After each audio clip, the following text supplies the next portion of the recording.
Hey everybody, I'm Jesse and welcome to another edition of Gen X Thinks. And today I'm going to talk about the twisted logic of the woke left culture, whatever you want to call them, liberal wackadoos. We got many names for them over there on the left, even though the left-right paradigm, the whole Democrat-Republican, all that is just bullshit, but we got to call them something. So the woke. And my reason for this episode is to point out how they twist logic and justify and conflate things that are completely irrelevant and try to make people believe what they believe with just stupidity, with bad logic. But it sounds logical when at first glance, if you don't think about it, if you don't use some brain power and some common sense. I mean, it sounds perfectly normal. It sounds good. You're like, oh yeah, maybe that's right. No, it isn't right. And if you think about it for just a few seconds and dig deeper into it, just with thought, you can pull the whole thing apart. Just start tugging on that string and the whole thing unravels. And the first one is, and I hear this all the time or see it all the time on the internet, is science is never wrong. It just learns more. So if you don't trust the science, you're an idiot, basically, right? Because science is never wrong. So the most obvious thing is that science has always been wrong throughout history. They're always wrong. They get many things wrong and they toss them to the side. They get plenty of theories and ideas and they're just wrong. They have to abandon them. That is the nature of science, is when you're wrong, you completely abandon the idea, dismiss it, and start something new. You throw it in the trash bin. But now, the woke, the government, all this deep state, they want us to believe that science is never wrong.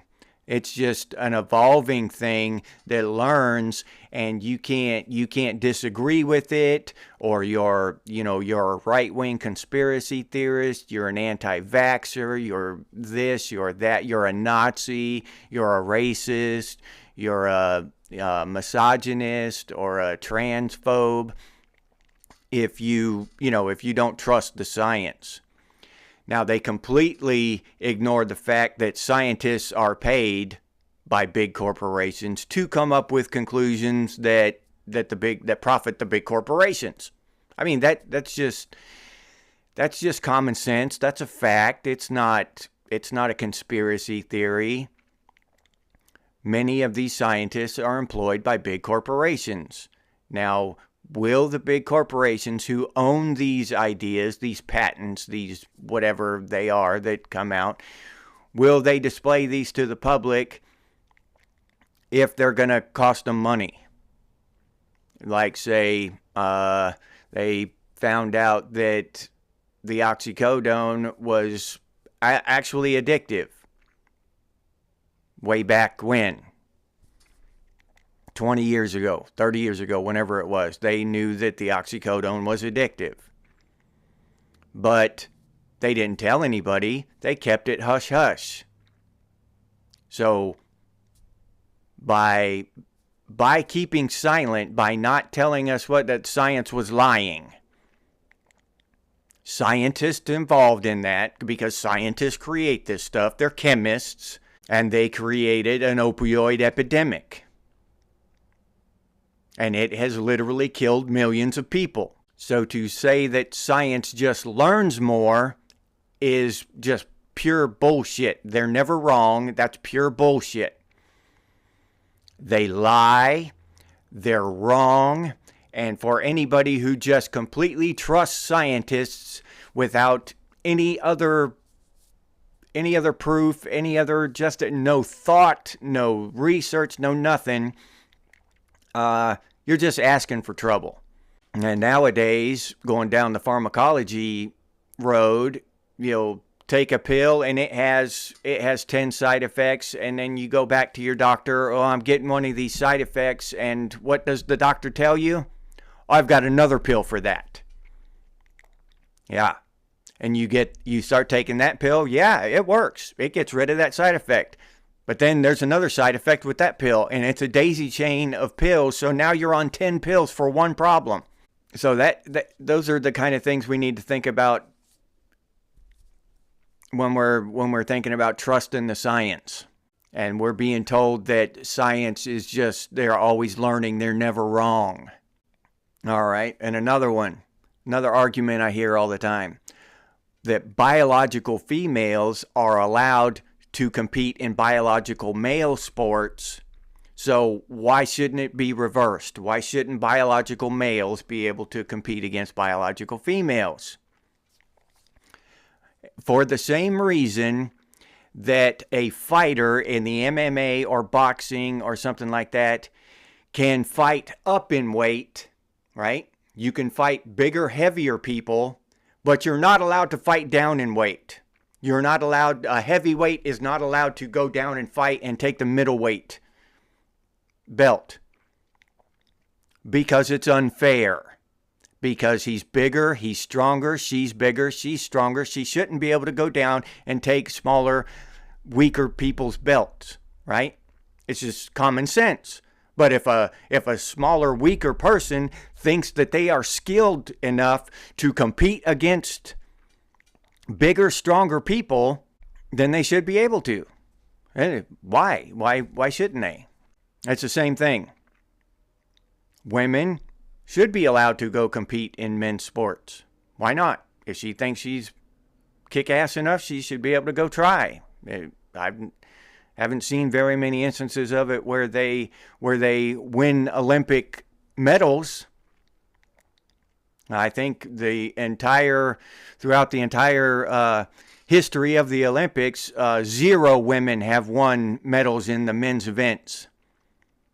But now we're getting men just randomly jumping up and taking medals in women's events. You don't see that's lopsided a little bit?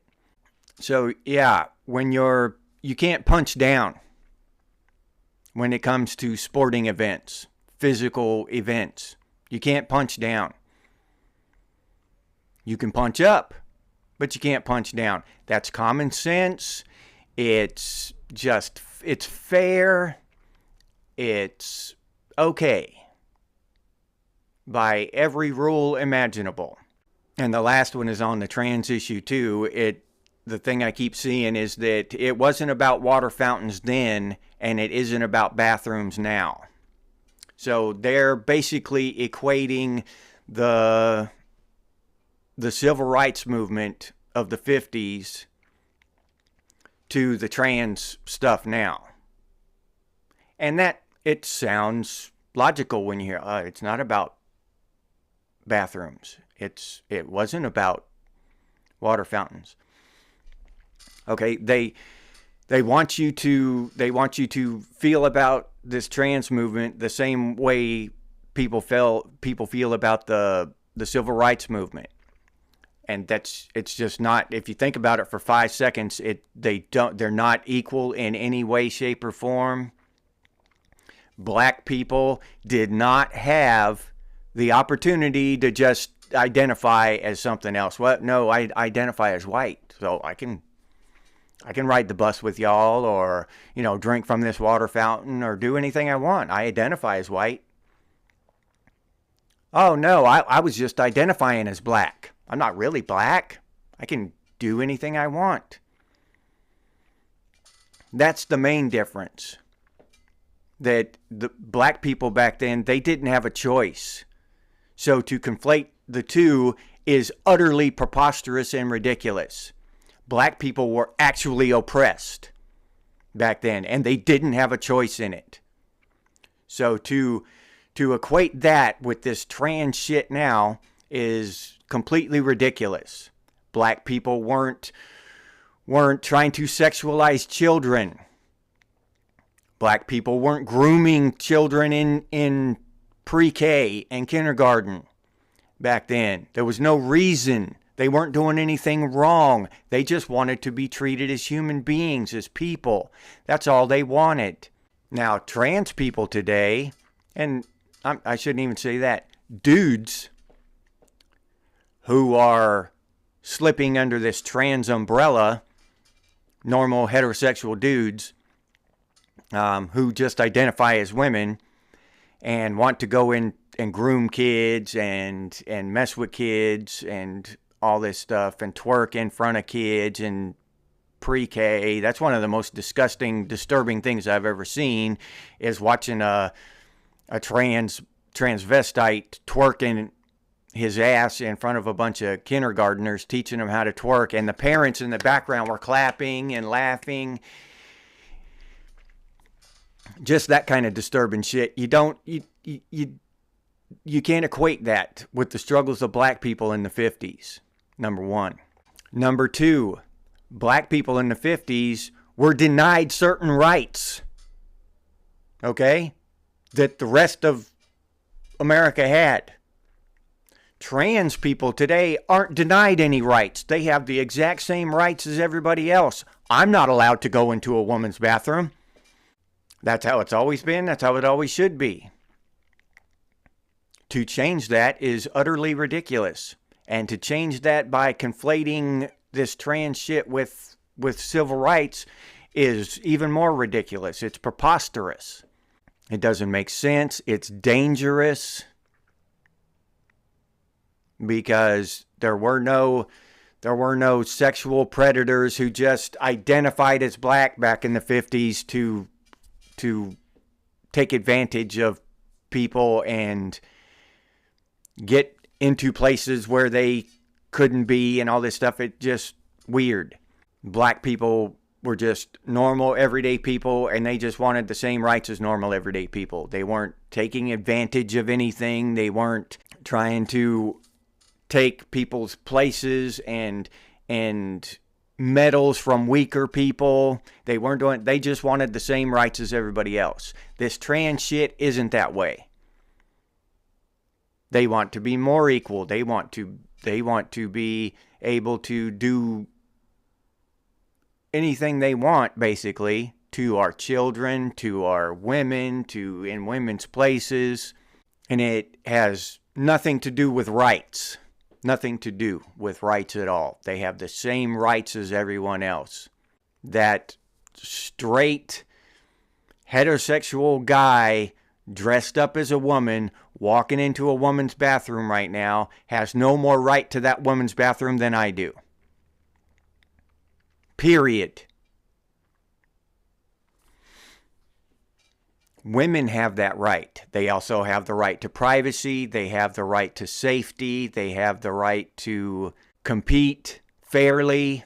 And this trans movement is taking away those rights from other people. So when you see stuff like that coming from this woke propaganda machine, just pay attention. Give it 5 more seconds of thought and you'll blow it apart. Just with common sense. And I'll leave you there with that. If you enjoyed this episode, please like, subscribe, and comment. If you'd like to become a member of Gen X Thinks, I'll leave that link down in the description. Or you can head over to the channel page and become a member that way. If you'd like to support the channel directly, you can do so by clicking on that super thanks button down there. Or you can head over to Buy Me a Cup of Coffee and buy me a cup of coffee. I'll put that link down in the description too. We also have Gen X gear if you're interested in that. You can head over to Redbubble and check that stuff out. Gen X and Gen X Thinks branded stuff. T-shirts, coffee mugs, stickers, all kinds of cool stuff over there. I'll put that link down in the description as well. If you can't or don't want to support the channel in any of those ways, you can always do so by sharing these videos on your social media. And that's important during this cultural and informational war. It's important that we spread our culture and share our ideas. So please do that. Thank you very much for those of you who do. And as always, stay frosty, Gen X, and I'll see you on the next one.